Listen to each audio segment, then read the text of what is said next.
Okay, ladies and gentlemen, now is 4 o'clock. As I see in program is a mistake. In change program is mistake that is a Hera Hall, but in fact I have a good program with Zeus Hall.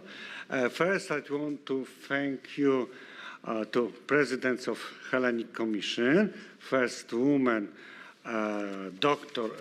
Ephrasia Paschadiliou, and second, of course, not in hierarchy, Major General Georgis Rachmanis, for this that they give me possibility to be chair of this session. This is for me a great distinction and honor.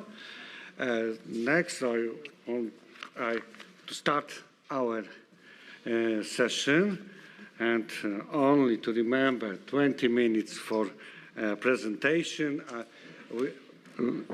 According to the rules of session, 5 minutes before end, I will give a signal, and next, after 20 minutes, I give only a few seconds to really last words. So, first, our speaker is well known to all of us, Lieutenant Colonel, Doctor both of Contemporary History and Archival Science, Flavio Carbone, President of the Committee of the Military Archives. He is officer of Carabinieri, on duty in different parts of Italy and in different organizations within the Carabinieri Corps. You can go directly here. It's better. And I go to it. He published 5 books about history and archival science, more than 70 essays, articles, and presentation.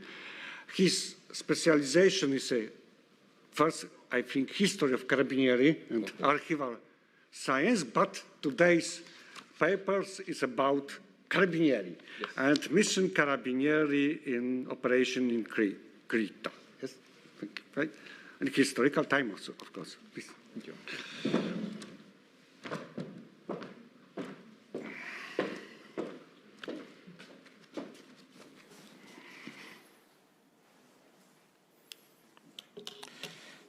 Thank you very much for the opportunity to present in Athens my paper on the Italian Carabinieri operation in Crete Island to build the Cretan Gendarmerie Force.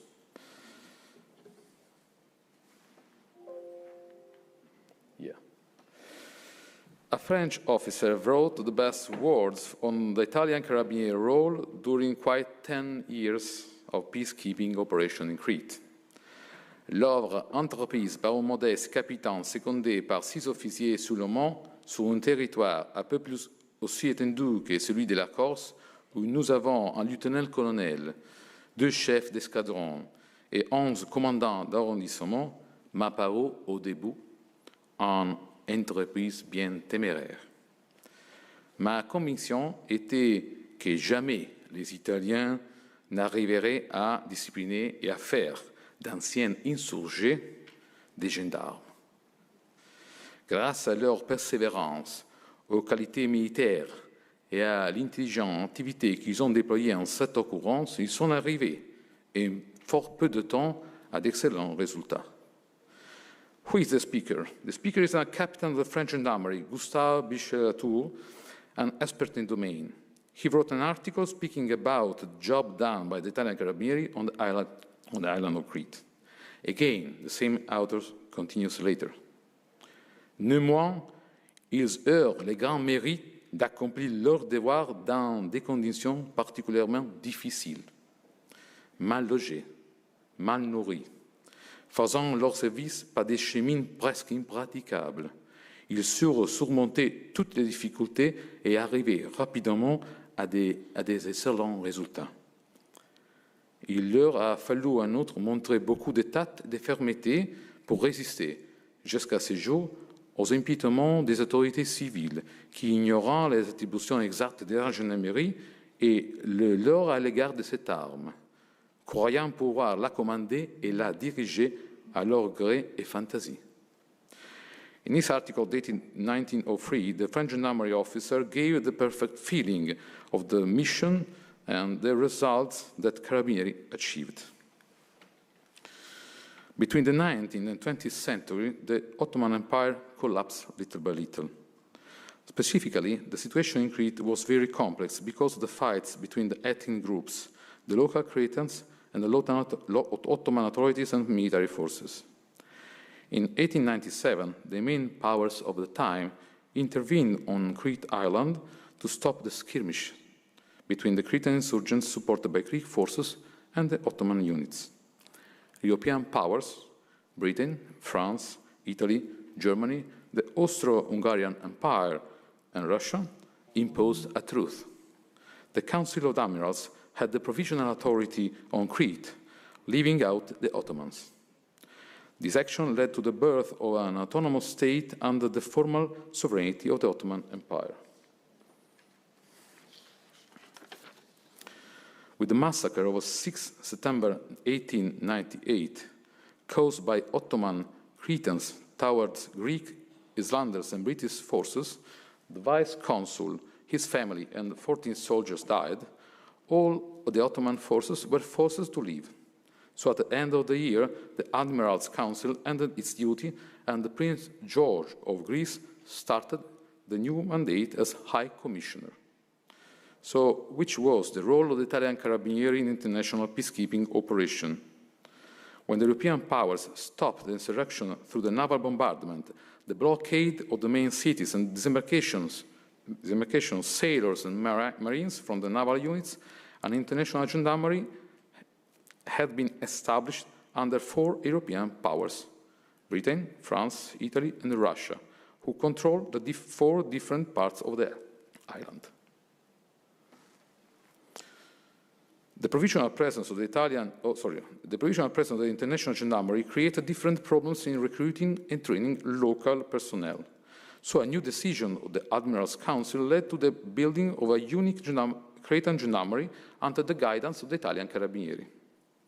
The first team, led by Captain Federico Caveri and composed by the lieutenants Arcangelo De Mandato and Candido Celoria with the Sergeant Major Giuseppe Pesavento, arrived on 6 February 1897 during the building of the International Gendarmerie Force. The need to coordinate the efforts to guarantee public order and private security led the great powers and the High Commissioner to ask for the deployment of the Italian Carabinieri officers and NCOs as the backbone to build the Cretan Gendarmerie. The first branch of Carabinieri had been deployed and created the first battalion of the International Gendarmerie, where Craveri became the commander with the rank of major. On 10 March 1897, the International Gendarmerie dissolved.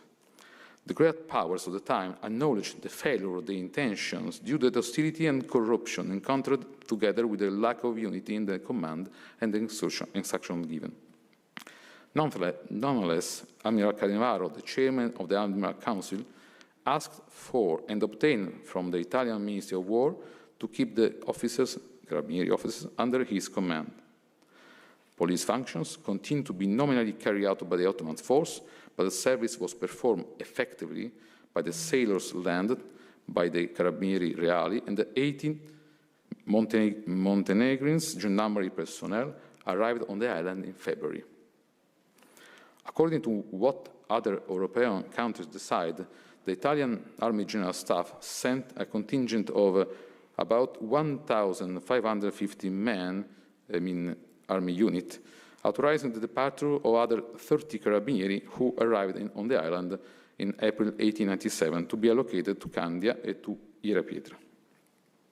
The island was divided into sectors under the influence of the different European nations to better control the area. In 1897, the Council of Admirals decided to put directly under the orders of Captain Craveri the Ottoman Gendarmerie still present, waiting for establishing and organizing the Cretan Gendarmerie. The situation was really critical because of the tension among the Turkish gendarmes and their own command. There was the need to contain mutinies due to the lack of salary payment. In August 1809, the new elected Cretan parliament officially deliberated to establish the new Cretan Gendarmerie Corps, appointing Captain Craveri as commander for the work carried out by the Carabinieri Reali. The High Commissioner for the island, Prince George of Greece, arrived in December, starting his office. Captain Craveri presented to the local authority his conclusions for the organization of the Cretan Gendarmerie. Other Carabinieri departed from Italy after the request of Prince George. On June 1899, Captain Craveri took over the command of the whole Cretan Gendarmerie. From that moment, the organization phase moved from the theoretical to a more operational level. The new Cretan Gendarmerie was organized by 5 companies under the Italian Carabinieri Lieutenant's command, with 2 companies in Chania, 1 in Heraklion, 1 in Retimo, and 1 in Mirabella, that moved later in Ierapietra. According to the Italian Carabinieri regulation, the gendarmes trainees should have been selected among young local men, considered best for physical strength and moral quality. In Chania, at the Gendarmerie Command headquarters, a small NCO's school had been established with the purpose of training local personnel in order to fulfill the task as Gendarmerie Station commanders. The good results obtained in training of the Cretan Islanders allowed the repatriation of the first group of Italian Carabinieri in March 1900. In the same period, the approval of a new regulation for the Cretan Gendarmerie clarified the enrollment and promotion system using the Italian one as a model. In June 1900, a ceremony marked the transfer of authority from Captain Craveri to the Count Captain Baduino Caprini. The second commander of the Gendarmerie had some contrasts with the High Commissioner and other authority in the struggle to defend his autonomy in front of the political power in the island. 2 years later, in 1902, however, he proposed to the Carabinieri General Quarter to extend the presence of the Carabinieri on the island. He intervened, rearranging the Gendarmerie service and dismissing local elements who did not give certain guarantees to perform the service in the best way. All these movements created discontent, such as to consider an inspection convenient in Crete, authorized by the Italian Ministry of War. The inspection led by the international authorities and the Italian authorities had very positive results, with attestations of esteem of the other commanders and diplomats.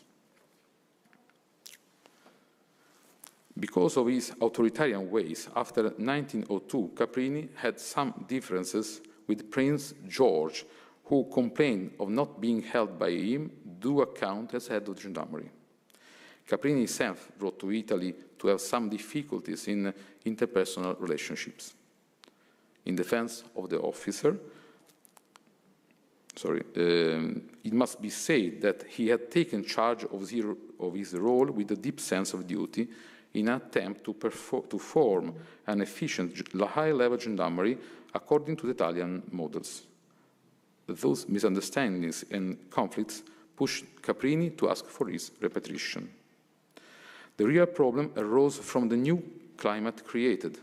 The Cretan chamber had gradually become hostile to the foreign element in general, and they did wrote to the new nationalistic pressures. Cretan interference in the Italian administration was emphasized in his reports also by the Italian consul in Crete, Count Negri. For those reasons, Caprini left Crete on 23 September 1903, receiving Prince George's esteem and appreciation for the work done. The third and last commander of the Cretan Gendarmerie was Captain Eugenio Monaco, who found 60 Italian Carabinieri in front of him. He had the delicate task of stitching up the relations with the local authorities to continue the work. The most difficult event to deal with for Captain Monaco was the so-called Terzo Revolt between March and November 1905. In this paper, it is important to emphasize the position of the Cretan gendarmerie. So, during this period, the Cretan gendarmerie remained loyal to her officers and to Prince George, confronting the rebels. The behavior of the gendarmes showed the benefit of the training and the self-confidence they had in managing confrontation with small losses from both parts. We can remember the different episodes in Vucolies and the end of April with 3 rebels and 2 gendarmes killed. The fight of Kub, August 1905, with some victims among the insurgents. In September, the Cretan Assembly voted for the new laws in order to reduce the prince's power, asking for a national assembly. On the political side, the situation was a stalemate. From the perspective of the rebels, I mean the Hellenic Cretan rebels, the coming winter pushed some of them to accept the amnesty. In October, the dialogue between Venizelos and the European councils led by a new amnesty with the surrender of the rebels who obtained honorable conditions to stop any actions. At the end of the insurrection, only the former gendarmes who deserted were not allowed to receive any indulgence. They would have transferred to Greece. The International Commission, who visited Crete, recommended to hand over the Cretan gendarmerie to Greek officers with the withdrawal of the European forces from the island. So, in July 1906, the European powers announced new reforms, and along them, the end of the Italian presence at the head of the Cretan gendarmerie. On 31st December 1906, the third and last Italian commander of the Cretan gendarmerie left the island with the last carabinieri after the handover to the Greek artillery officer Lieutenant Colonel Andreas Monferratos, head of the Greek mission in Crete. The carabinieri received recognition and gratitude for the job done, providing the Cretan Independence Island a professional and valuable force, the Cretan gendarmerie. During 10 years, the Carabinieri officers, NCOs and Carabinieri were able to build reliance and competencies in the new Cretan gendarmerie. So in 1906, all the Carabinieri left the new corps in Crete in the hands of the Greek officers. In that long period, Italians were able to build up the Cretan gendarmerie, who gained the trust of the Cretans and the foreigners. The most important evidence of the job done was the behavior of the Cretan gendarmerie during the Terzo Revolt, March-November 1905. The European powers agreed to gradually leave the island and transfer the authority from the Italian Carabinieri to Greek officers. The gendarmerie at the end of 1906 were under the command of Greek officers, mainly from the army, with new commissioned officers coming from the Cretan ranks. The good results of the Italian job led Greece to ask for an Italian mission in order to reorganize the Greek gendarmerie between 1912 and 1923. But this is another story. Echaristo.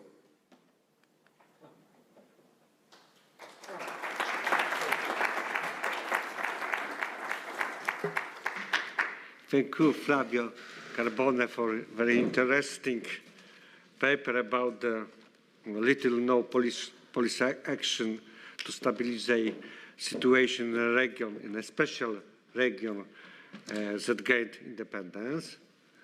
Most of inhabitants of Crete want to join to Greece, and how it's look with forming a new gendarmerie on the territory from local inhibitions, new Cretan gendarmerie. I think that after a few years, this gendarmerie will stay a Greece police. So the next our speaker is Paolo Formiconi, also from Italy.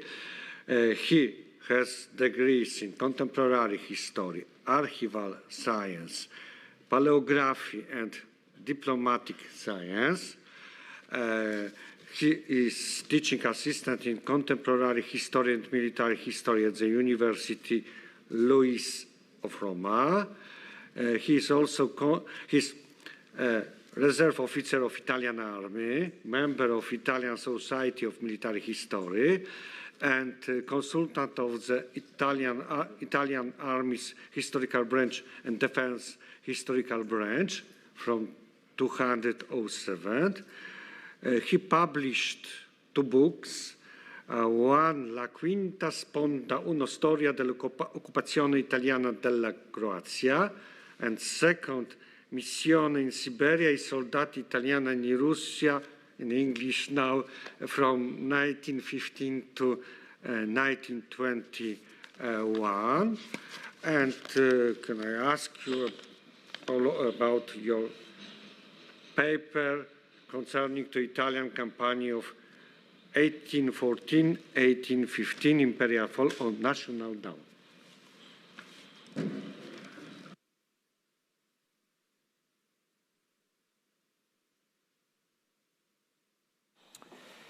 Thanks, Chairman.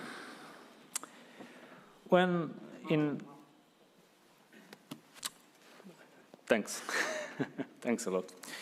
When in 1808 Napoleon chose his major brother Giuseppe as a replacement of the Bourbons dynasty in Madrid, he gave the kingdom of Naples to the general Joachim Murat, his sister's Carolina husband.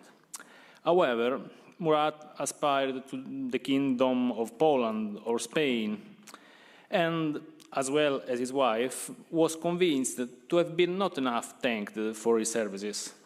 Although, once seated on the throne, he started a dynamic activity oriented to get the favor of the new people and remarked the independence of the Kingdom of Naples. Murat became quickly quite popular, and this fact encouraged him to keep on. Faithfully, this way would have conducted to a serious conflict with Napoleon.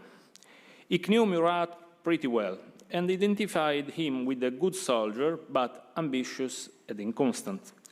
In order to have him under a continuous surveillance, he sent to Naples Salicetti, his loyal and trusted old friend, with the charge of Minister of War and Chief of the Police. And at the same time, he included in the Naples government many French officers. However, especially in the army, French personnel was averagely poor. Thus, almost of the Frenchies that have chosen to be employed in the Napolitan army had failed in the French one. The main problem with Napoleon was represented by the continental blockade that precluded the long-standing commerce with Great Britain and forced the Kingdom of Naples to buy all its goods at any price from France. At the first, Murat tried an underground action by calling around him an Italian party, formed by old Jacobins interested to build an Italian state, like the Italian General Pino, one of the most important officers of the Kingdom of Italy. Many others just wanted to replace Frenchies in their government changes.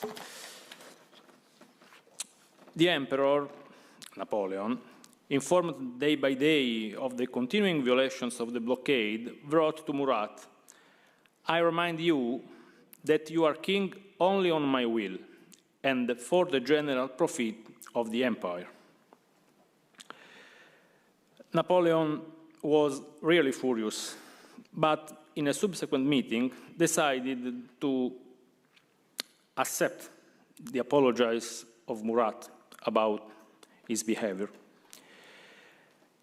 As proof of loyalty, Murat illustrated to Napoleon a plan aimed at capturing Sicily the next summer. Napoleon was not excited at all, but at the end decided to implement it. Afterward, he stated, "When Murat sees me, he is totally mine, but far from me, he is of who flatters him." Tried in September, the invasion of Sicily failed.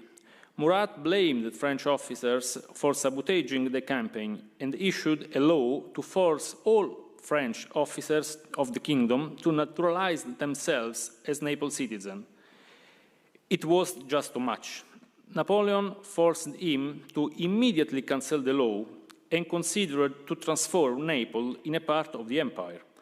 Only 2 years before, he has done exactly the same with his own brother Louis, King of Holland, and for the same reason, his hostility to the continental blockade. Few months later, in the 1800s, Murat and Carolina arrived in Paris for the birth of the King of Rome, Napoleon's son. The meeting was very unpleasant, but surprisingly, Murat gained an appeal proof. Preparing the invasion of Russia, another half-friend state which not agree with the blockade, Napoleon wanted Murat at the head of his chivalry. Murat took part with 300 Italian soldiers to the Russian campaign. He showed himself grateful to the emperor, but rumors of the emperor's brooding get to him, probably by his wife Carolina.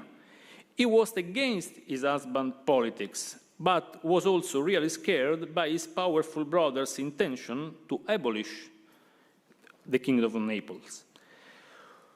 Was exactly in this period that, by the half-legal commercial relation, some contacts were created between Naples and Britons deployed in Sicily in order to protect the last Bourbon land in Italy. At the head of the British troops were Lord Bentinck, a peculiar army officer of radical opinions who hated the absolutism that he was forced to endure in Sicily and dreamed to create in Italy a new model of state on the ruins of the Napoleonic system. In the same period, another British officer, Arthur Wellesley, Duke of Wellington, was leading the Spanish War at the head of a British army that would be the nemesis of the French generals. Bentinck, who was not exactly a friend of Wellesley, thought that a similar plot was possible in Italy. To lead the rebellion, the Italian Liberation War, he planned to take an Italian prince who would become king of an Italian unified state after the war, a wall against French and German cruel intentions in the Mediterranean. The British government accepted the idea and considered in the first time to rescue, with a commando action, the Pope Pio VII from Rome, transfer him to Malta, and transform the holy man in the chief of the Italian crusade. No comment. After the capture in France of the Pope, the choice was on Francesco Asburgo Este, an Austro-Italian prince, former pretender to the Modena Ducate. But the Austrian Empire denied his favor. A free independent state of Italy was the last thing that the Asburgo wanted. After all, also Napoleon, listening the proposal of a greater unified kingdom of Italy, replied, "Never. I would rather lost my empire. A unified Italy is a treat for France." Bentinck, training in Sicily an Anglo-Italian army called the Italian Levy, was thinking over a new possibility, the Duke of Cambridge, when the crisis between Murat and Napoleon opened new chances to his project. The crisis arrived after the Russian disaster of the 1812. At the end of the retreat, Murat came back as quickly as possible to Naples. Few weeks later, Austria and Prussia, allied in the Napoleon campaign, came back on the Russian and British side, and London's diplomacy upgraded their efforts to find further allies on the French littoral allies, Sweden, Saxony, Bavaria, and also in Italy. Therefore, Bentinck was authorized to send a formal and secret proposal of alliance to the Murat's government. Joachim, just back in his capital and probably quietly traumatized by the Russian defeat, accepted the idea. It's hard to not consider this a treason, but on Murat's view, the Napoleonic policy was itself a treason. How he would properly govern if every decision was totally on French advantage. Murat was already waiting the bending reply to his accept when Napoleon, suspecting something, and wrote him a letter. The title of king has confused your head. If you don't want to lose it, behave right. It was enough. Murat stopped the negotiation and reached Napoleon in Germany, where they won their last battles in the German campaign of 1830. Nevertheless, on October 16, they lost the decisive Battle of Leipzig. Come back to Italy, Murat discovered that during his absence, his wife Carolina had took contact with the imperial minister Metternich, her former lover, and undertook to join Naples to the Allies' front like a castaway who see the land Murat accepted. Austrians and Britons showed him their war plan. The Italo-French army under the command of Eugenio de Beauharnais, the former king of Italy, was defending the Isonzo line. An Austrian contingent under the command of General Nugent, will land at the mouth of Po and at the backside of Eugenio. Another one, with Bentinck, will take Livorno and after advance toward Piedmont. Finally, a Bavarian army will march down from the Alps. If Murat will march through the central Italy to the right side of the Po, the Italo-French army will be forced to roll back on Lombardy and fusillade in France. Murat accepted another time, but at the moment of action, exited.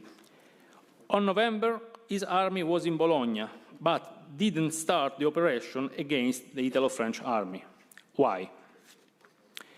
On November 30, Fouché, the French Minister of Interior, met the General Pino, Murat's friend, and encouraged him to propose to Murat a plan of an Italian independent state, but under French protection. On November 22, Eugenio de Beauharnais also will receive a similar proposal by his father-in-law, the King of Bavaria, an Italian northern state over Lombardy, Modena, and Romania, but he refused. In the same weeks, Napoleon was gaining his last victories, little victories, on the French campaign of 1814.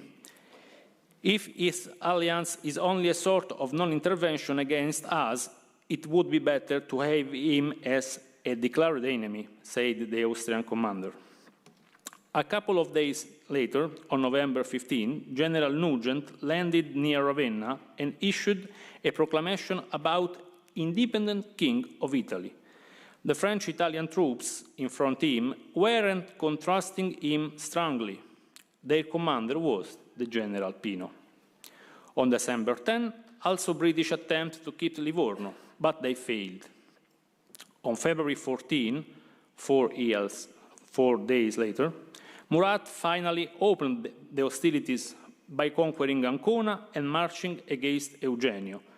Murat lost a battle on the 2nd of March, but won the decisive fight of Reggio on March 7th.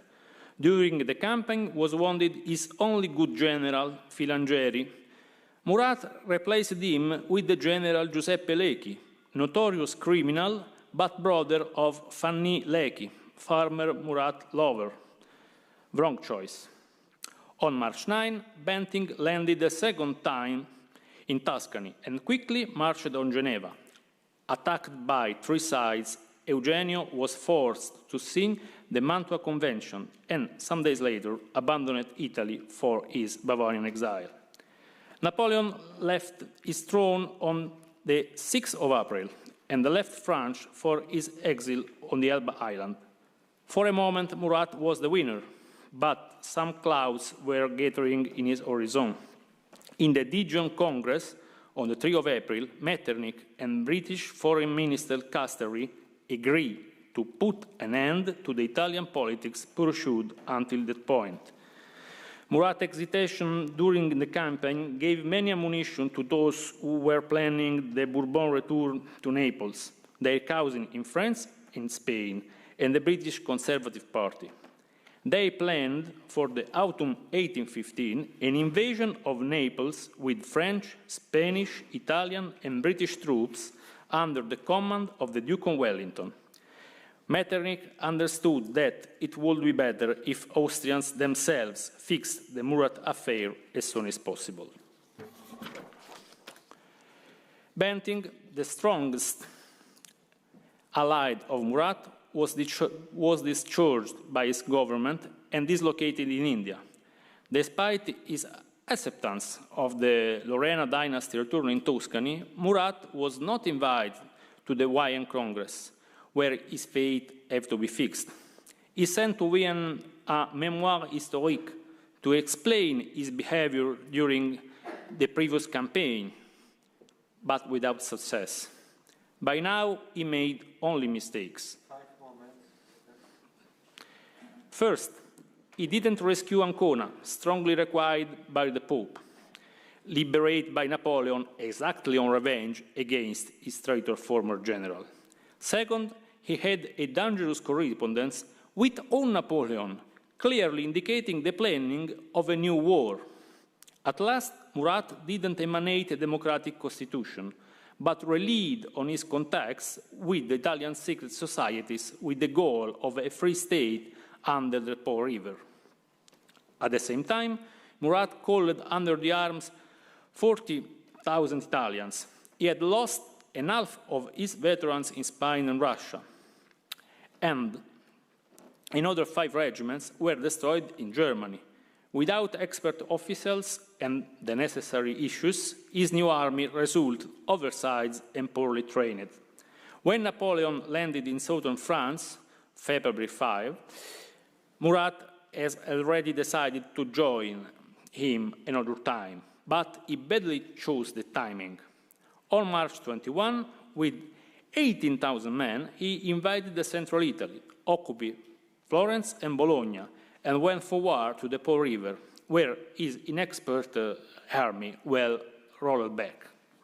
He was already a good general, and in the following battle, on the 3rd of May in the Tolentino Plain, he could be at the gates of an expected success, although his second-in-command, General Leckie, didn't execute his orders well, and the fight remained inconclusive. Soon after, it was announced to him that the British fleet was in the Gulf of Naples, and that another enemy army, was at the border of the kingdom with Tuscany. When he decided to the retreat, his army started to disband. On May 12, but dating it at 30 March, he announced his proclama of Rimini, calling all Italians good-willing men to fight. For the second time, when he came back in this capital, he founded a peace treaty fixed by his wife Carolina with the Britons. He accepted to renounce to his crown, but he immediately went to France. He wanted to take part in the last part of Napoleonic adventure. Unfortunately, he failed also in this. Distrusting on him, Napoleon refused to give him his cavalry and left for his last campaign. After Napoleon's defeat, Murat continued to pursue his dream. On view the global frame, he seemed at the border of madness, but valuing his behavior, we must consider that him and all other Napoleonic generals had become to glory and power only thanks to their courage, their ambition, and their ability. Murat had the first 2 qualities, quite few the third. Few weeks later, with 2,050 men, he landed in Calabria, along the lines of the old Bentinck Plain. He was soon defeated, captured, sentenced of death, and shot by a Bourbonic firing squad on the 3rd of October. The idea was not so bad as this exit suggests. Some months after, the Kingdom of Naples and the Italian unity will be conquered by another army, led by a general who well learned the previous failures. The Bentinck's crusade hadn't been totally in vain. Surprisingly, Murat suffered the same death of his colleague Marshal Michel Ney, who replaced him at the head of the chivalry at Waterloo and failed in all his attempts. Reflecting on his last days, Napoleon said about Murat, "I didn't feel strong enough to impose to the army a traitor as him, but at Waterloo, perhaps, he would give me the victory." Thank you so much.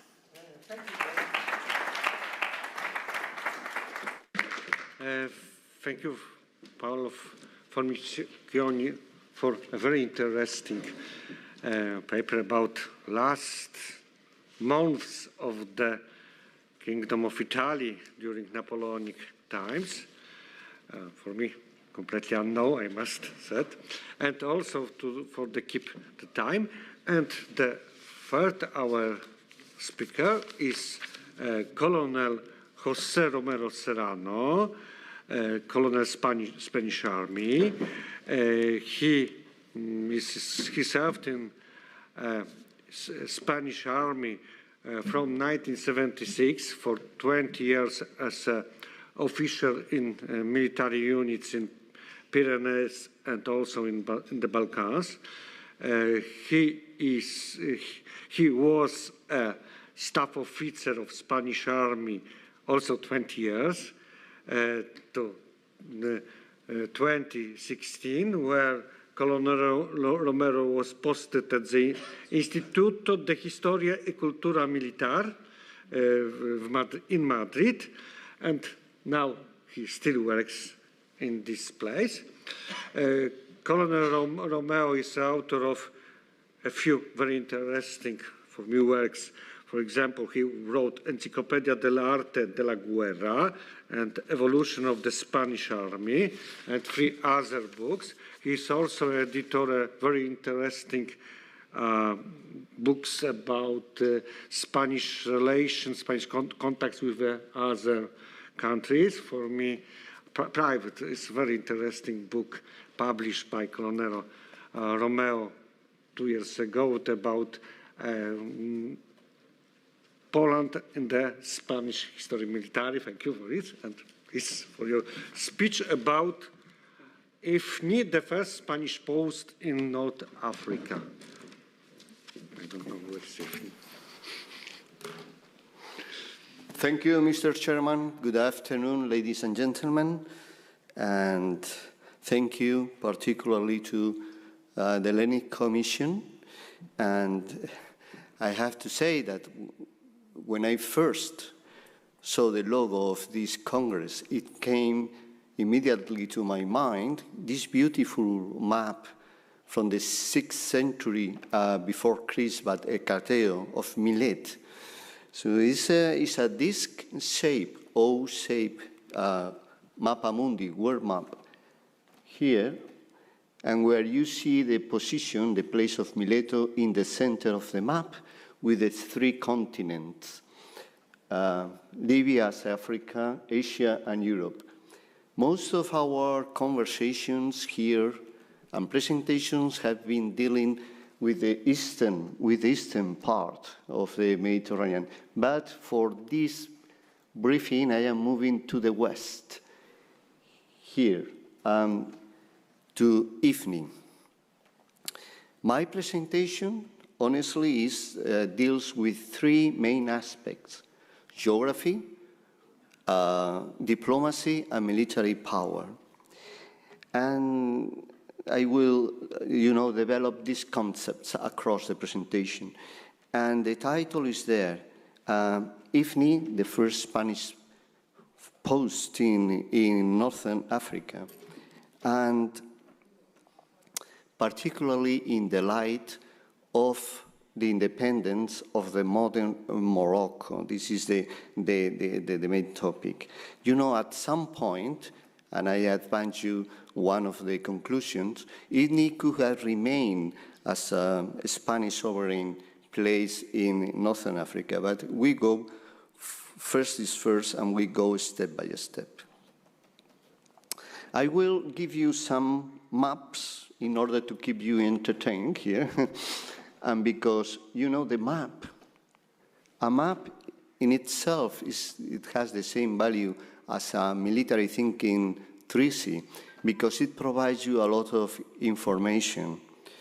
I bring you here a Dutch map from the 18th century, published by Tyrion. That is a very well-known map. It's beautiful color.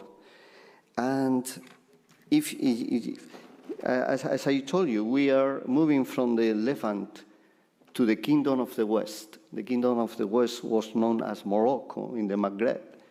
And if you see there three main areas, very easy to identify. Here is the Kingdom of Fez, the Kingdom of Morocco, and further south is the desert or the Barbaria. And further west, we have the Canary Island. So, if we put in the map, in the early 15th centuries, the areas of influence at that time of the two main maritime powers that were Portugal and Spain, and they work in a competitive and cooperative way. And they decided in Alcazovas and other, later on, and other treaties, just a distribution of the main area of interest. And this is quite interesting because you see in yellow the areas that were allocated to Spain, and in green the areas where Portugal set the influence there. Of course, Portugal was very much looking for the periphery of Africa to the Moluccas and the Indians. Now, some of you probably surprised to see on this sketch where Spain, after the Reconquista, I'm talking about the early 16th century, set its presence. Normally, Spain established what it is called presidiums. Presidiums is a military garrison with a port in order to prevent other powers to influence in the area where Spain wants to keep the control. Of course, it projects an stability in the hinterland and provides also opportunity for trade and commerce. So from Tripoli, here in the, Tripoli, here to Huera, in the southern part of the Sahara, you see the presence of some of the Spanish presidiums or garrisons. Some of them were kept for over 200 years, as in Oran, for example, Mazal-Kibir, and most of them were, as I tell you, very much kept at the Spanish tercios and the Navy, Spanish Armada, very busy just to prevent, particularly the Ottoman Empire, to influence in the Western Mediterranean. I ask you to retain one particular place here, Santa Cruz de la Mar Pequeña, or Holy Cross of the Little Sea. And further south, this Villa Cisneros, the current Dakhla in the Sahara. Probably you realize very quickly that it's a geopolitical fact that if you have an area you try to control, the opposite side. And we have seen it, for example, with our Italian colleague in the Adriatic. And that is the case that Spain showed a lot of interest in keeping, project some presence across Gibraltar and the Canary Islands. We move forward because I go back to Santa Cruz de la Mar Pequeña. Spain, after the Reconquista, continuing this plus ultra activity, just as I show you, to have presence in different parts of Northern Africa, the Mediterranean, and later on in America. And of course, in the Canary Islands, as they are as a medium position for America. And even after completing the conquest of the Canaries, it was set a Spanish port, a Spanish fort in front of Fuerteventura and Lanzarote. This is what is known Santa Cruz de la Mar Pequeña. And it was as early as 1476. And this is, by far, the first Spanish post historically in Northern Africa. Of course, our competition and cooperation with our Portuguese colleagues, were not only in the littoral. I mean, it was there as well in the Atlantic Sea, particularly the island. You see the flags from Portugal and from Castile, and further beyond in America with Brazil and the Spanish virreinatos in that area. This is a beautiful map from our Portuguese cartographer, Reinel, that was exhibited at the Spanish Navy Museum very recently. This is a picture of that. Well, I couldn't avoid, and you allow me to present this beautiful map as well. This is a Dutch map, very well known from Johannes van Keulen. This is a family of Dutch cartographers. And it was from the 17th century. And you see, these are two islands from the Canary Islands, Fuerteventura and Lanzarote. You see the orientation. And what it shows the map is something interesting for us. That is,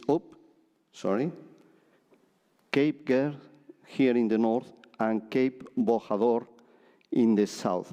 This arc is the area of interest for Spain, according to, for a very long time, to project this stability, to project, for example, for economic reasons, for fishing and trade. Well, here in the north, only as a detail, this is the port of Naos in Lanzarote. And this is a Spanish map from a cartographer and also was a Navy captain, Pedro Agustín del Castillo, that is very well known at the Canary Islands.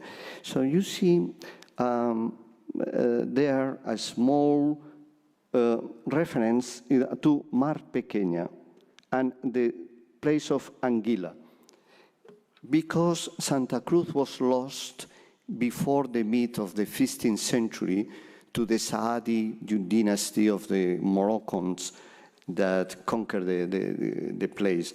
And it was not shown any further interest in that possession, military post, for a very long time, because the Spanish interest was looking to America, really, and Northern Europe.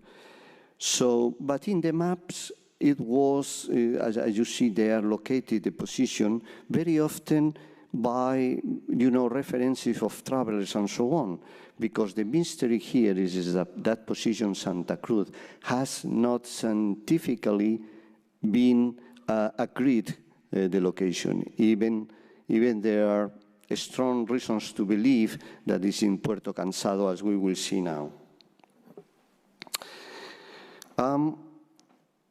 So we get here to the starting point of the conference, that it is half of my brief presentation, and it's in 1860s, the war between Spain and Morocco, and that it was a war fought in the vicinity of Ceuta. And from the Spanish point of view, it is considered a punishment war. I mean, it is against the tribes of the Sultan, the King of Morocco, that were harassing the vicinity of Ceuta.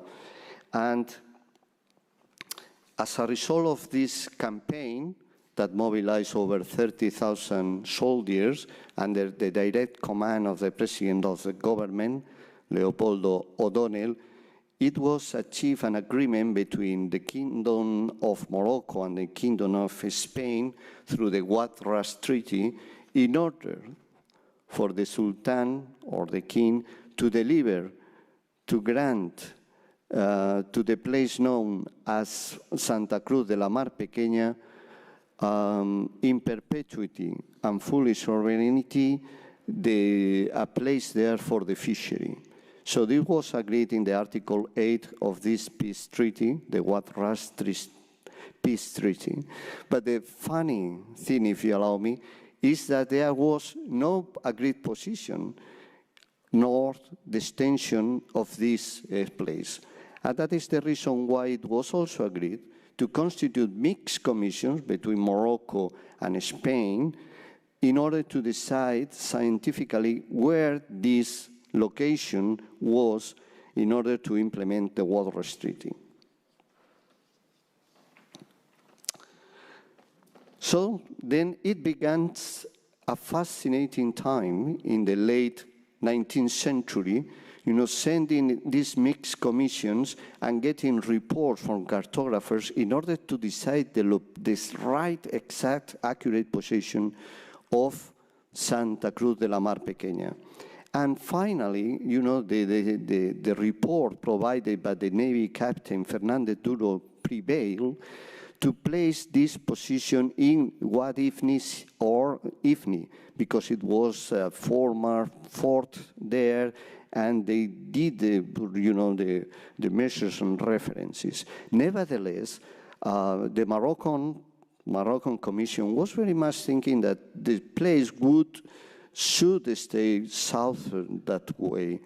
And even, some of our cartographers working in the hydrographic commission, as for example, the infantry, marine infantry, the Brigadier Alcalá Galiano, Pelayo Alcalá Galiano, decided that the position should be in Puerto Cansado. You see the position here, Puerto Cansado. And this evening.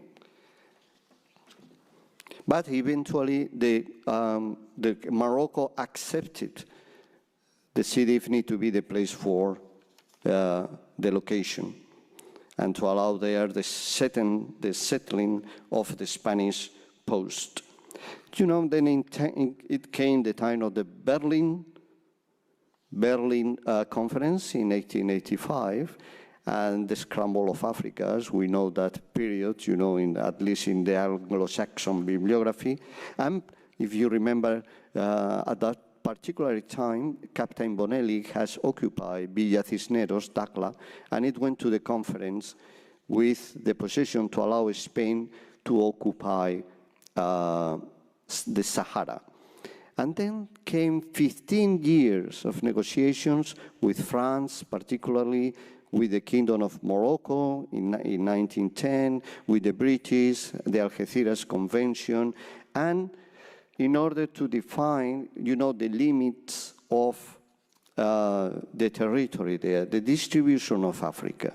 So there were some arrangements there, and finally, it was decided in 1912 by this treaty that Ifni should occupy that particular possession, and the extension that it was similar to any of the Canary Islands there. That is 60 by 30 kilometers approximately.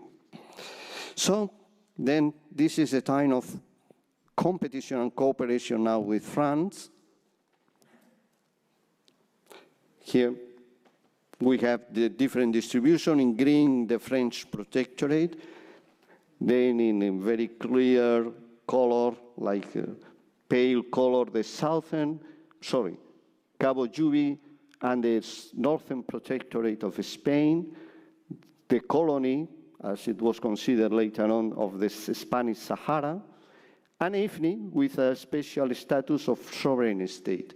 Here in this map, you see the positions where most of the authors and cartographers agree now about where Santa Cruz de la Mar Pequeña was. But here also the point is that Spain, even the treaty was signed in 1860, has hadn't occupied yet the XII. 1912 was decided, but it was not till 1934, and we are getting to the end, that because of France was completing his campaign of peace enforcement, of to pacify the protectorate, asked Spain to occupy effectively XII in order to prevent the different tribes to take refuge there. So in April 1934, Colonel Capaz occupied XII and reported that to the government of Spain.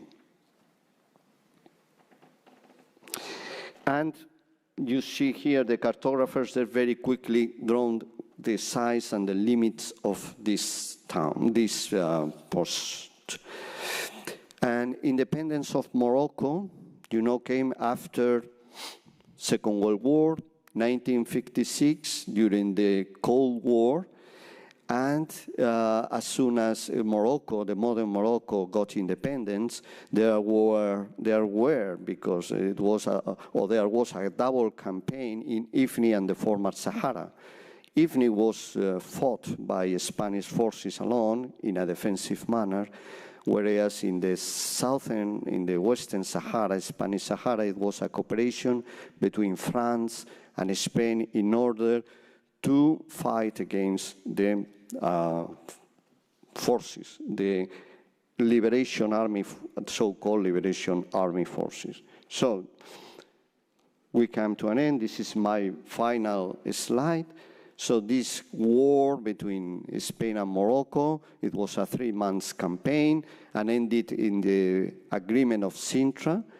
Spain gave back to Morocco the southern and the northern protectorate, and through the different UN resolutions, even though Spain at the beginning decided, kept the position that XII was a sovereign place, it was a difficult time for Spain there with agreement with the United States. Spain got a position in the UN nations, and Franco tried also to give stability to Morocco. It was almost very difficult to keep that position alone, and it was decided the retrocession of XII to Morocco. On the one hand, you see through the UN resolutions that ask Spain eventually to return the former Sahara and XII, and in a bilateral way through the Treaty of Fez, it was agreed for the government of Spain, their retrocession, their reconnaissance, or to give XII to Morocco. This is the end of the story, and thank you very much for your kind attention.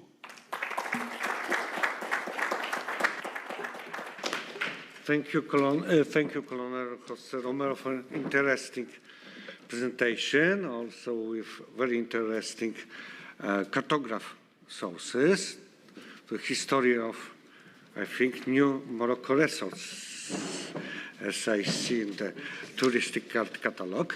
And the fourth, our speaker, moved us more than 1,400 years ago to the brilliant time of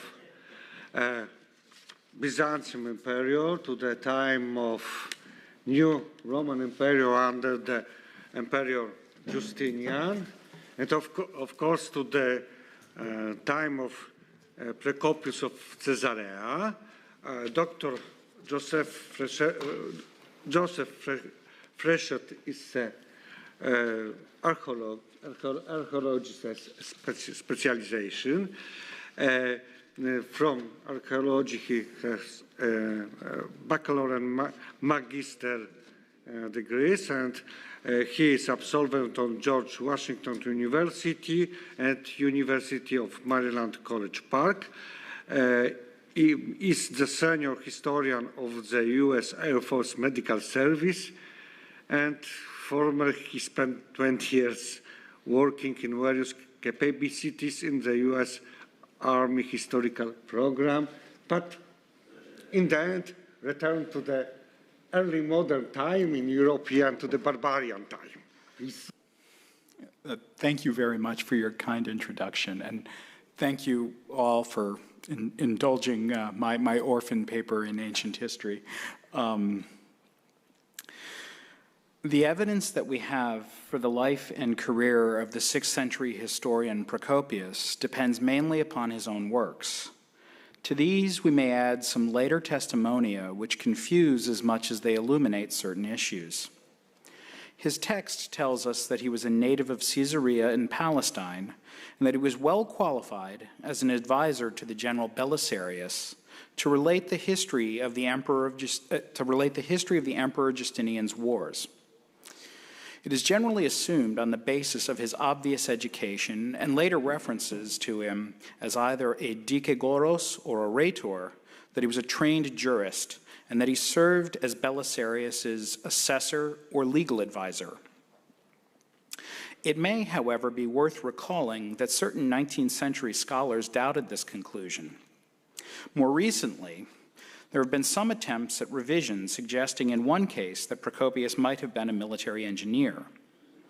It may be useful to further problematize the consensus view by focusing on another facet of his military interests, that of espionage. Not only did Procopius occasionally note the presence and utility of intelligence spies and their importance within the Roman and Persian military establishments, but he also vividly described his own experience on a spy mission in Sicily. Although the general tendency of recent scholarship has been to focus on the literary aspects of Procopius's history, a re-examination of his treatment of military issues such as intelligence may help to illuminate how serious he was when he claimed that his work would be of practical benefit to the soldiers and statesmen in his audience. An examination of Procopius's biography is suggestive of certain preoccupations and concerns. First and foremost, the modern reader must bear in mind that Procopius was a participant in events, a fact he regarded as a qualification for the writing of history. In suggesting that Procopius's biography must be borne in mind when interpreting his wars, it may be fairly argued that this approach is something of a throwback to that of Berthold Ruben, who saw the wars as written on behalf of and for the glory of Procopius's patron Belisarius. The approach here, however, is that it was not the person of the general, but of the historian himself that provides a key to his work. Procopius tells us that he joined Belisarius's retinue at Dara in Mesopotamia in 527. And except for a hiatus in the service of the general Solomon in Africa, he remained with Belisarius at least until his entry into Ravenna in 540.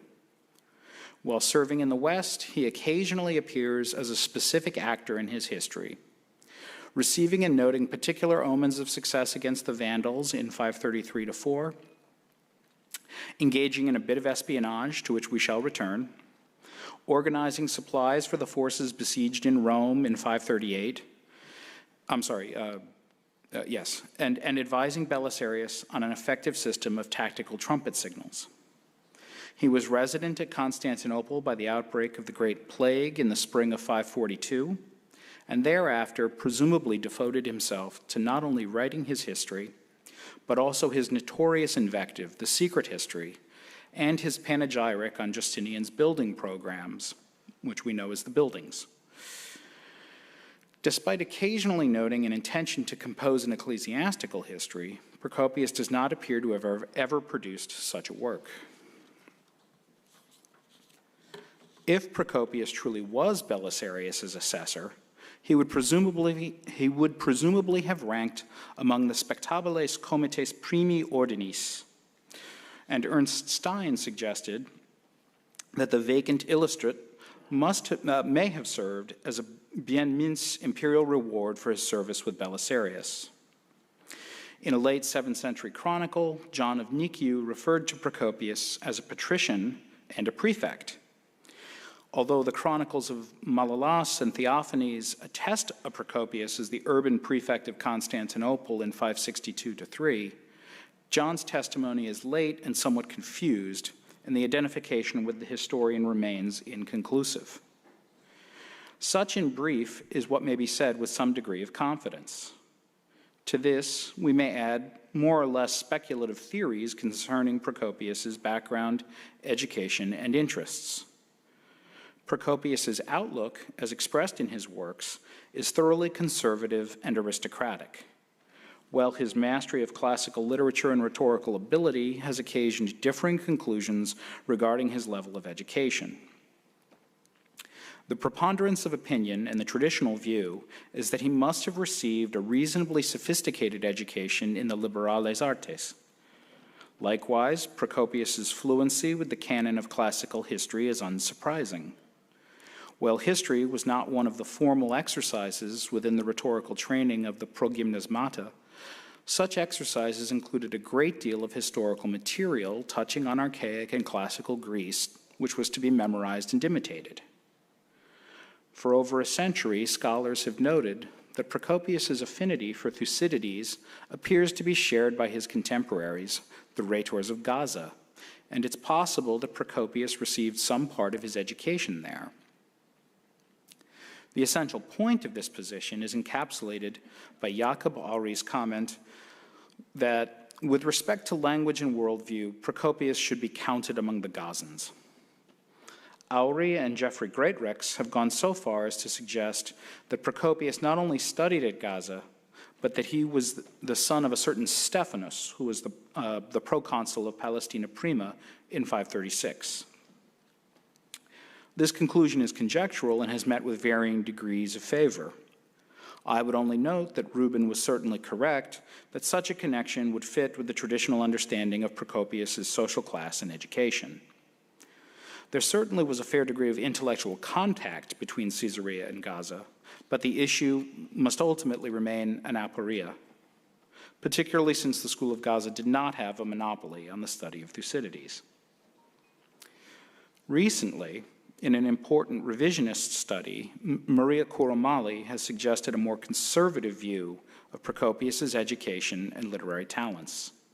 She argued that Procopius does not display the level of practiced rhetorical or sophistic ability that we might expect from someone who had progressed far beyond the standard secondary education of the day and into advanced study of rhetoric or philosophy.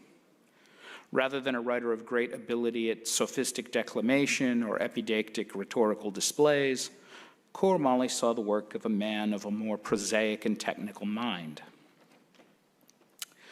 Her argument relies to some extent on Procopius's relative lack of rhetorical sophistication in comparison to Thucydides. And, like Averil Cameron before her, she takes a very narrow view of Procopius's purpose in the wars.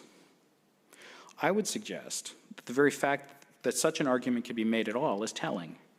It should caution us against too easily assuming that Procopius's intended audience was confined to those whose education had progressed into the rarefied air of advanced rhetorical and sophistic writing.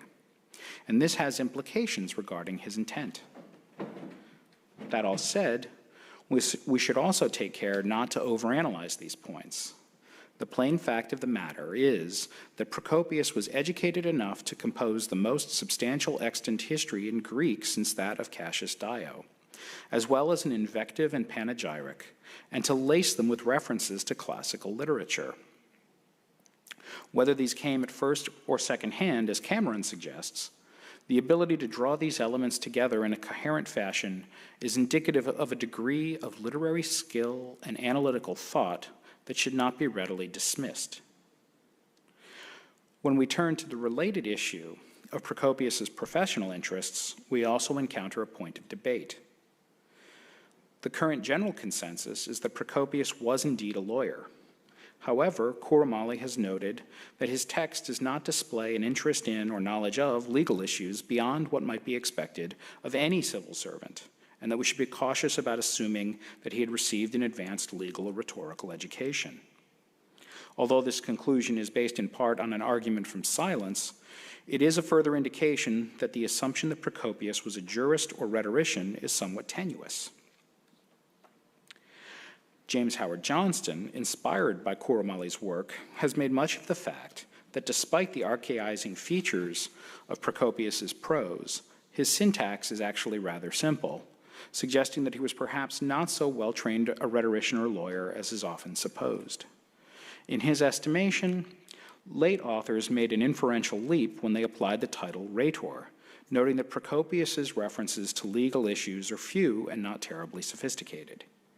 Instead, Howard Johnston suggests, based on the buildings, that Procopius was an engineer rather than a literary intellectual, whose education was more likely technical than rhetorical, with a particular interest in hydraulic construction. Geoffrey Greatrix has vigorously challenged this conclusion, noting that Procopius displays interests in other technical matters, such as wounds, military technology, and economic affairs.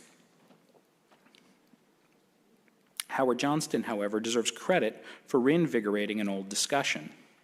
In the 19th century, neither Felix Dahn nor Jakob Aury were convinced that Procopius was a jurist, and the question deserves further consideration. In a modern intellectual environment in which the literary and rhetorical elements in the works of historians, ancient and modern, is often privileged, the degree to which Procopius's interests may be said to be a product of a rhetorical or legalistic background is not purely an academic question. Much depends on how we construe Procopius's position on Belisarius's staff. If he was an assessor, it naturally follows that he was probably a jurist. In his discussion of the issue, Greatrix notes that Procopius himself, like his contemporaries, often used the term rhetor to refer to jurists.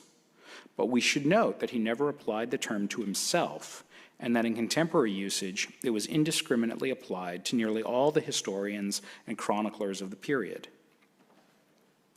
The identification of Procopius as an assessor requires us to imbue a specific and technical significance to the terms that Procopius does use to refer to his position on Belisarius's staff, which are symbolos and paradros.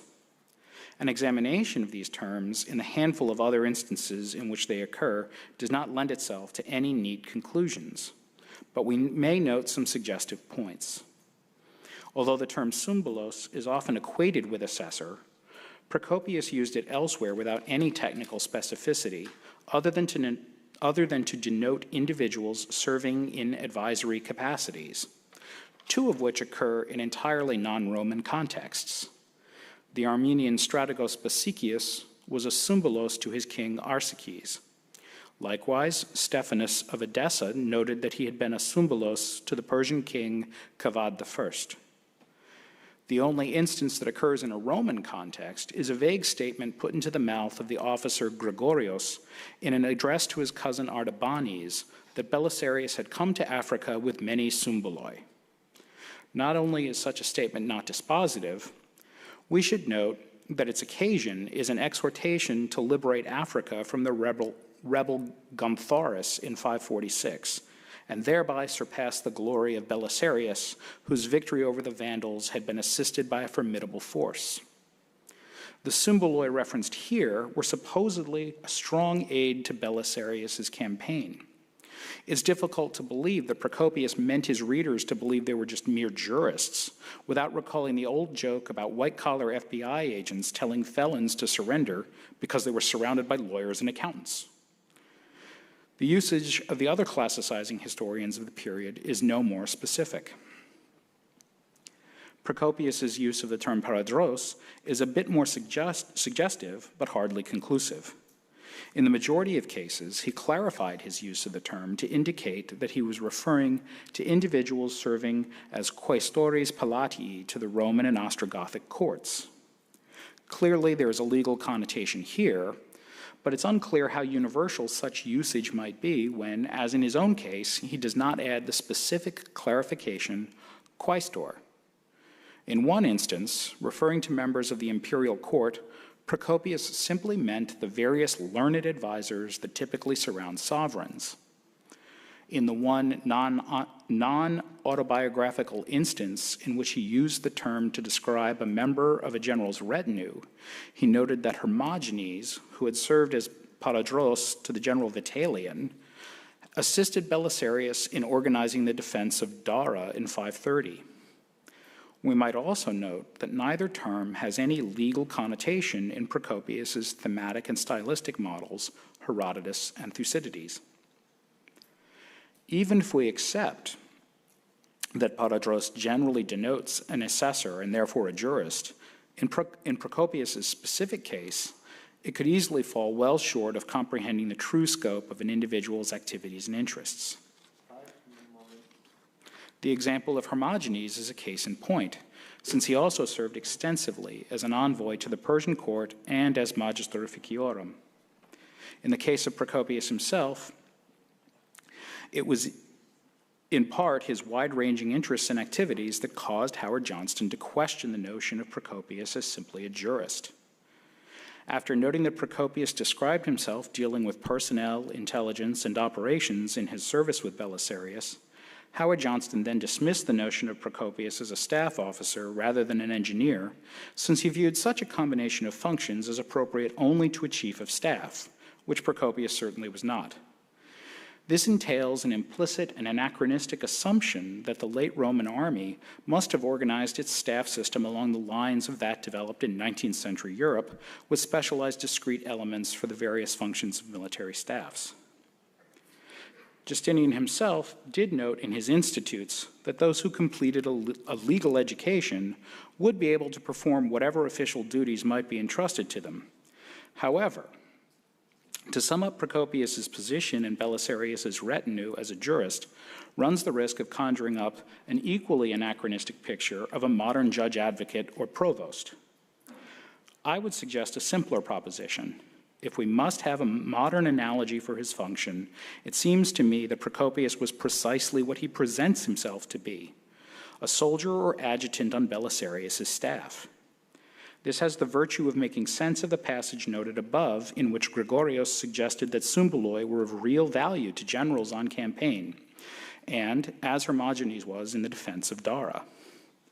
Whatever the scope of his legal education, function, and responsibilities may have been, they certainly do not represent the sum total of Procopius's activities on campaign or his interests as a historian. Rather, as J.A.S. Evans noted, he spoke in the wars with the voice of the military establishment. If we may be permitted to go further, we may recall that the single longest personal note in the wars regarding his military duties was that of his reconnaissance mission on the way to Africa with Belisarius in 533. During a stopover in Sicily, Belisarius was concerned by his lack of intelligence regarding the Vandals and the Roman soldiers' dread of a naval engagement. He therefore sent Procopius, as paradros, to Syracuse to learn the Vandals' dispositions with the cover story of buying provisions from the Goths. While there, Procopius happened to meet with a childhood friend. The man had a slave just come from Carthage who confirmed that the Vandal fleet was safely away and that the African coast lay open to the Romans. Procopius promptly spirited the slave away to Belisarius, and the Romans took heart and promptly made landfall in Africa. Reuben felt that we should not be naive regarding this passage. He rejected the elements of coincidence in the story in favor of a well-organized espionage and information service. At a strategic level, we can reinforce this point by noting that twice Procopius made mention of a long-serving formal intelligence service specifically dedicated to keeping the Romans informed on affairs in the Persian court. In the wars, he noted that Justinian made adroit use of such men, while in the secret history, he castigated the emperor for allowing the service to fall into ruin. Regardless, he clearly assumed that the service had value and expected his readers to agree. Much more relevant to our purposes here is that Procopius repeatedly noted the role of scouts, spies, and espionage by commanders at the tactical and operational levels. Some of these occurred in non-Roman or mythical contexts, but others were part and parcel of Roman operations, and Procopius appears to have been aware of their activities and importance. In at least one instance, his account has the feel of personal acquaintance with the soldiers involved.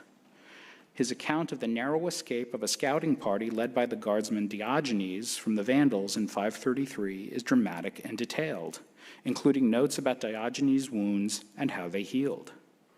Likewise, he was aware that a lack of information from proper scouting and reconnaissance could be disastrous. He described how a Roman cavalry force was destroyed by the Goths in Lucania in 548 due to their own negligence. Even when information was available, it was up to commanders to grasp its importance and act upon it. In December of 546, the commanders Bessus and Conon willfully ignored reports of their own scouts and allowed the Goths to breach the defenses of Rome and lost the city. Last paragraph. The practical nature of the events he described would have had an immediacy that is hard to appreciate from the remove of the modern academy. Procopius was a man who had spent a good deal of his adult life on campaign with one of the premier captains of his generation, and he had seen many of the practical problems of war firsthand. If his abilities as an operational and strategic historian sometimes appear to leave something to be desired, we should still remember that Procopius was no mere armchair analyst of events. He was a man of affairs who had seen triumph, defeat, genius, bungling, death, maiming, and atrocity, all of which might be frustrated or retrieved by the impenetrable whim of chance. The problems of war must have been not simply academic for him, but tragically serious. If his claims for utility or the lessons he imparts occasionally seem to modern readers to be topoi, that does not mean that they were not meant in earnest and did not bear repeating. Thank you.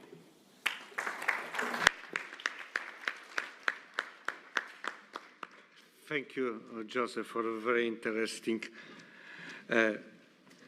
paper. I don't believe that he could, in 20 minutes, refers to almost all works of Procopius of Caesarea, but he do it. Now we have a 20 minutes for discussion. So please, all people who want participated in discussion, first presenting from name, surname, and from countries, and briefly formed question. First, in order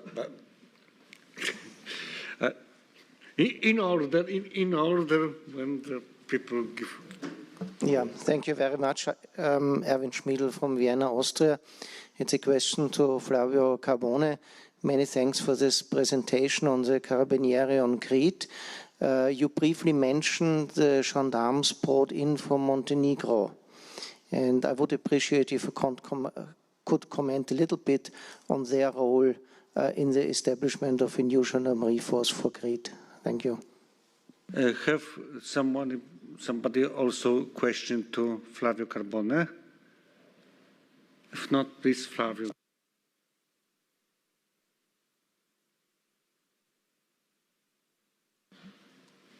Thank you very much. I underlined that a small number of, say, gendarmerie personnel from Montenegro supported the action of the international gendarmerie. I don't know if it's possible to go back to the slides. I asked to the colleagues. No. In any case, it's possible to go back to the slides. Thank you.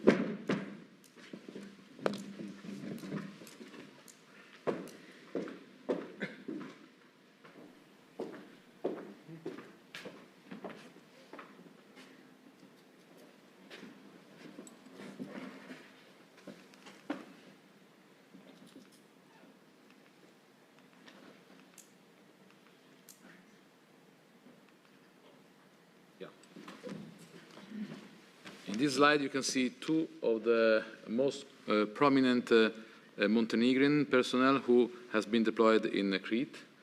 The real problem was to find a balanced solution among different problems. The first was that the Ottoman gendarmerie, because of internal problems, was not able to fulfill her mission.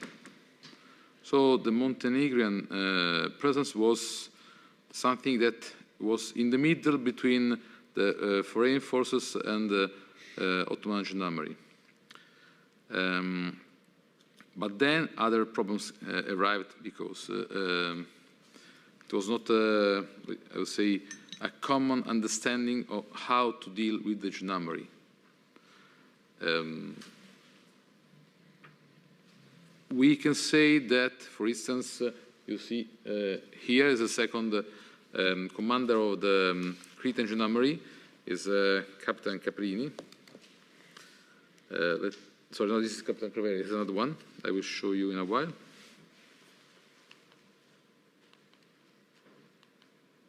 Yeah.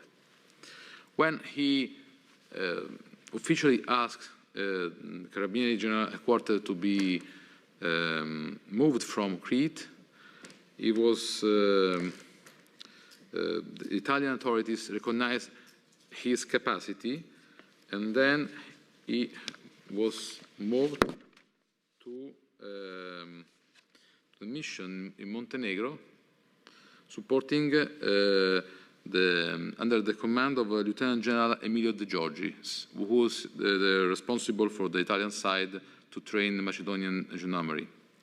So this, I would say, there is a common exchange between Macedonia and Crete.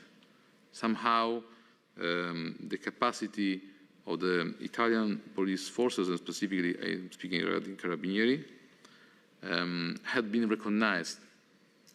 And even though Count Caprini had maintained his positions against the prince and against the local authorities, the capacity, the skills he had led to other activities abroad. I'm just speaking about Macedonia, but then he had this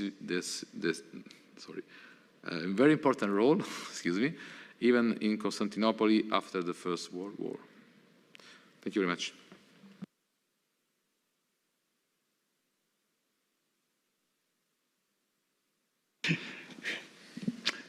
In the line. François Rumpf from Switzerland. My question is for Mr. Romero. Can you comment how Spain has still two enclaves in Morocco, Melilla and Ceuta, and why you have not mentioned the two last posts of Spain in Morocco? Thank you. If somebody has also a question to Colonel Romero, if not, please.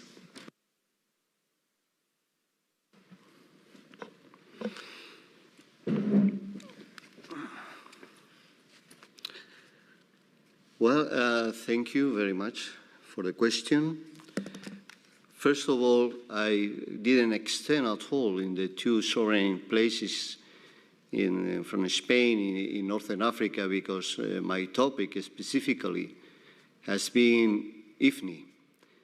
And so I pretty much focus all my comments on IFNI. Probably you've seen it was this picture where I put all in yellow boxes the Spanish presence in the Northern Africa. I didn't specify that among those boxes, two cities still remain and are still, because they are, part of Spain. And they have a different story. They are both from the late 15th century, and they have,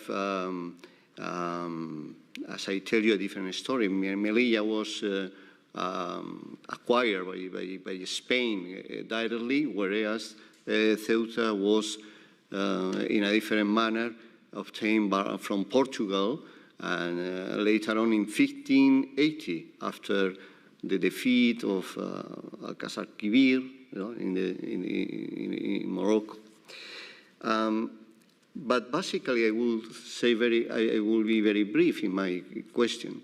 Probably you've seen in my conclusions that the United States gathered together there precisely in the 50s and 60s, and they were extremely cautious about defining which territories were non-autonomous territories, those territories to decolonize, or, as I tell you, and in those references, IFNI and the former Sahara were named, signal as territories, but never ever Ceuta and Melilla were incorporated to the debate there in the United Nations as a non-autonomous territory to decolonize. As you are very well aware, there are some discussions bilateral with other countries, and there are debates on that. But this is, in short, my answer. Thank you. Thank you. This.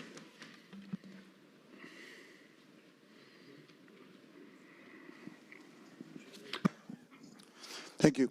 Alon Kleban of Israel. A question to Paolo Formiconi. First of all, a quick remark.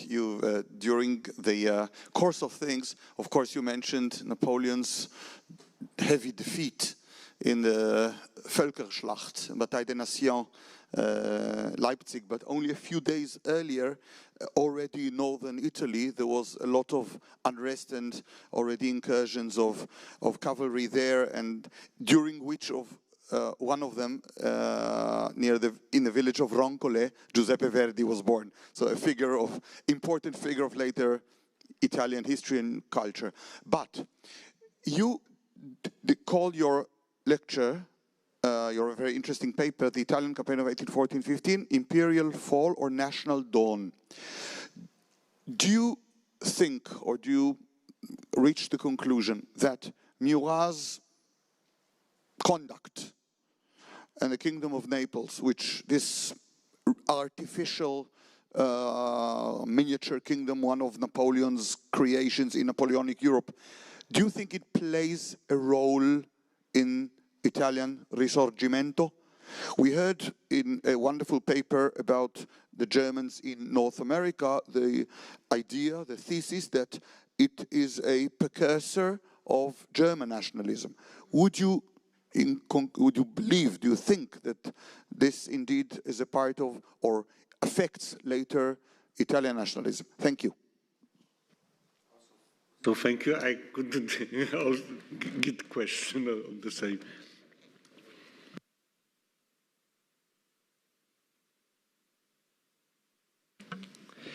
Well, thanks for the question. Very interesting question. First of all, in my opinion, the intention, the dream that in Murat was also the same, was not to become the king of a kingdom of Naples. He wanted to become the king of Italy.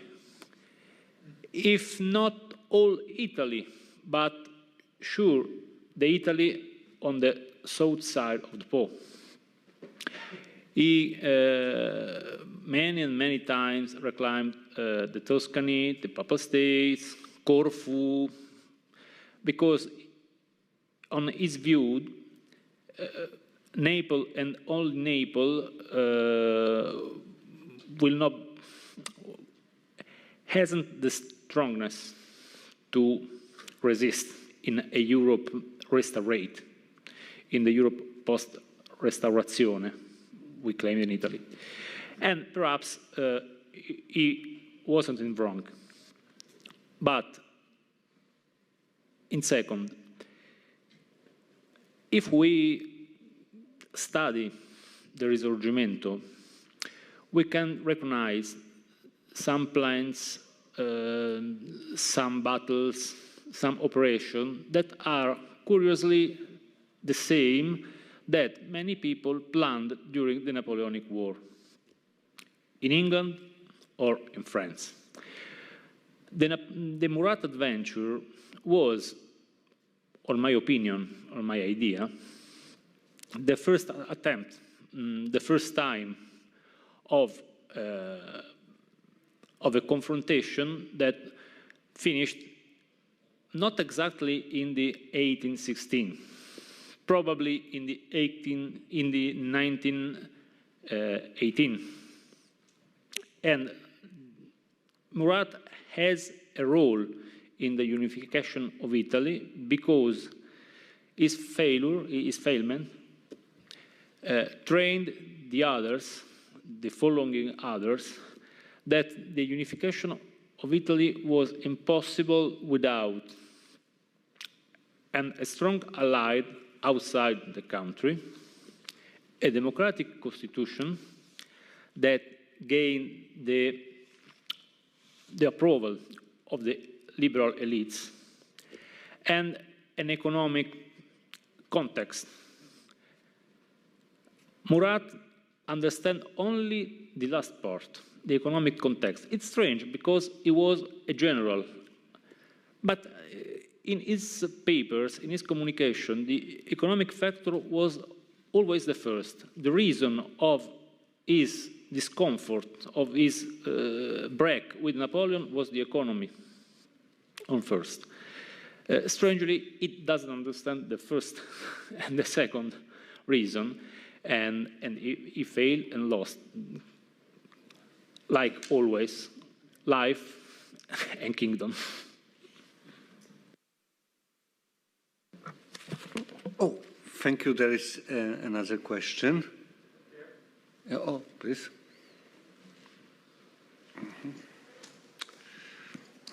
I am Demetrios Christodoulou from Greece, from the Hellenic Committee. My question is addressed to Joseph Fréchette and his Procopius piece.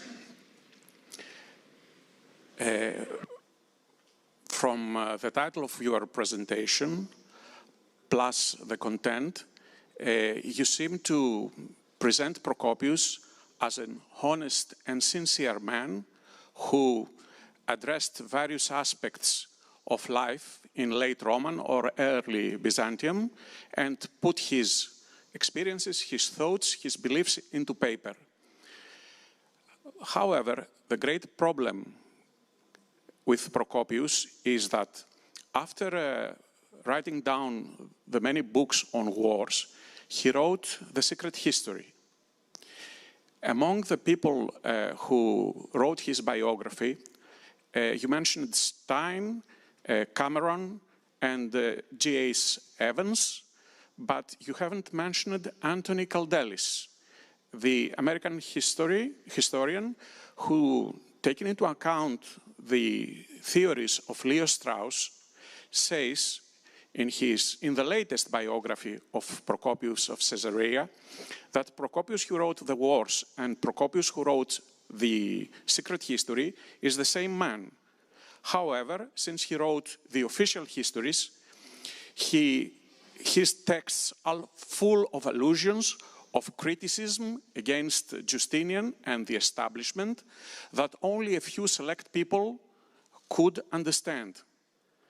Have you taken into account Kaldelis? What are your comments on his theories? Thank you. Thank you for the question. Kaldelis is in my footnotes.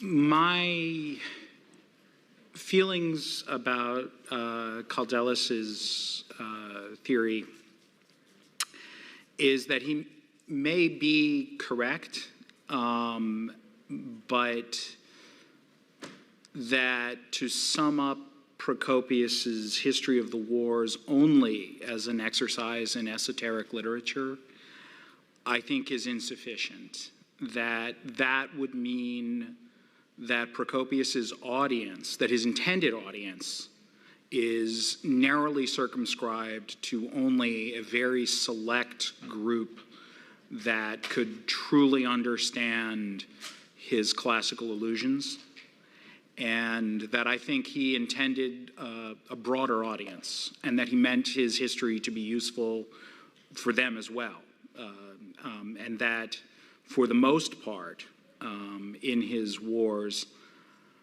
well, there is glancing criticism of Justinian and Belisarius. I think that his intention was broadly very much what he says it was in his proem, that he intended his history to be useful to those who would find themselves in a war or any other sort of struggle, to provide a database of information that would provide useful context for their own circumstances. I think, for me, the key problem with Kaldelis's approach, and I'm not saying that I disagree with it, I think that it is valuable, but I think there is a weakness, and that is that the presupposition is that only those who, that the only people that would truly understand all of Procopius's allusions are necessarily virtuous and would agree with him. But Justinian's regime included men like the Quaestor Tribonian and the Magister Officiorum Peter the Patrician, who were very literarily sophisticated men, and certainly would have been up to the task of catching all of these sly references that Caldelas has identified. So we should be a little careful. If Procopius was playing a dangerous game, it may not have been so secret as Caldelas assumes. That said, I think Caldelas has done a great service to the study of Procopius, because he sort of rescued him from the understanding of the mid to late 1980s and through the 1990s that Procopius was a relatively unsophisticated, pale imitator of Thucydides, who had was imbued with his style, but had no real sense of analysis of his own. And I think that's mistaken. I think Procopius was a sophisticated thinker. And I think Caldelas deserves a great deal of credit for reminding us of that. Have I answered your question? Yes, you have, in a quite sophisticated way as well. But it hinges on the broad audience, your reply to me, to which the histories of Procopius were intended. But I know that is by pure luck that we have a copy of the histories of Procopius, because we have just one manuscript that came to us. And Procopius, after the 7th century, does not get many mentions in the prolific Middle and Late Byzantine authors. So the broadness of the audience to which Procopius was addressing is debatable. We should talk about that over wine tonight. All right, we'll do that. Okay, thanks that we must finish our session. Thank you all speakers for very good presentation and also very interesting answering, all participants in discussion also for very interesting question. And now I finished our session. For 40 minutes we must start to the Museum of War. Thank you very much.